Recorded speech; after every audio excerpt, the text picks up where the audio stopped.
Hey everyone, and welcome back to the channel. Today, we're tackling a topic that many people experience but few like to talk about. Constipation. It's more than just not going to the bathroom often enough. It's about the discomfort, the straining, and that frustrating feeling of not being quite finished. Now, while things like fiber and water are super important, one of the biggest culprits in our modern lives is a lack of movement. And that's exactly what we're going to dive into today.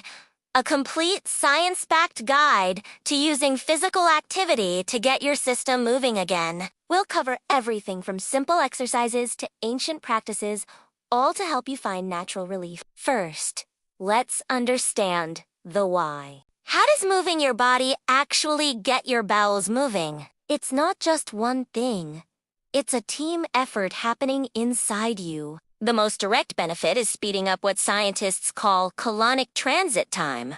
Think of your colon like a conveyor belt. Its job is to move waste along while absorbing water. If that belt moves too slowly, too much water gets absorbed, and things get dry, hard, and difficult to pass. Exercise is like hitting the fast-forward button on that conveyor belt. It keeps things moving, so stools stay softer and easier to pass. In fact, one study showed that a 12-week exercise program cut the time waste spent in the colon from about 79 hours down to just 58 hours. That's a huge difference.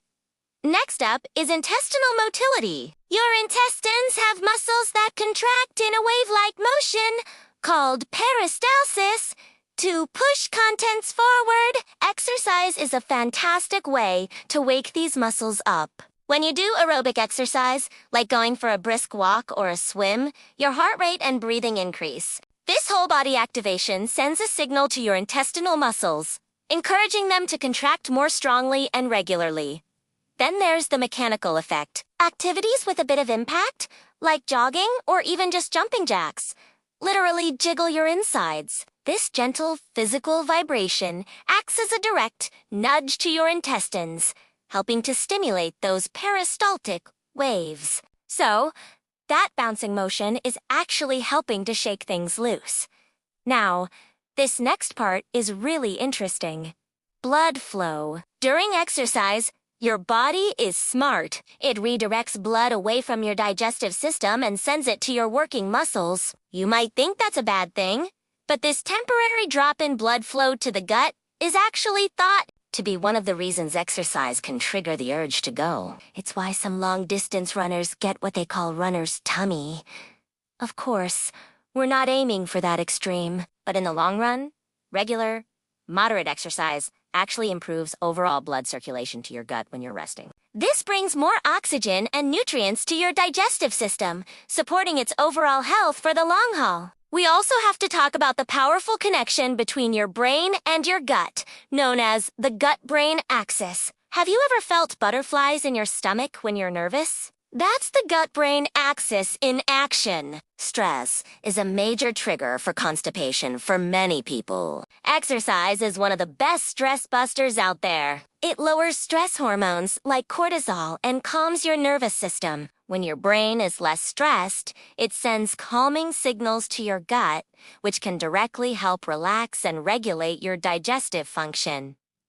So, that post-workout bliss isn't just in your head. Your gut feels it too. And finally, a newer area of research is the gut microbiome. These trillions of tiny organisms living in your gut play a huge role in your health, including your digestion. Studies are now showing that regular exercise can positively change the makeup of your gut microbiome, promoting a healthier environment that may help regulate bowel function and ease constipation. But here's a crucial point.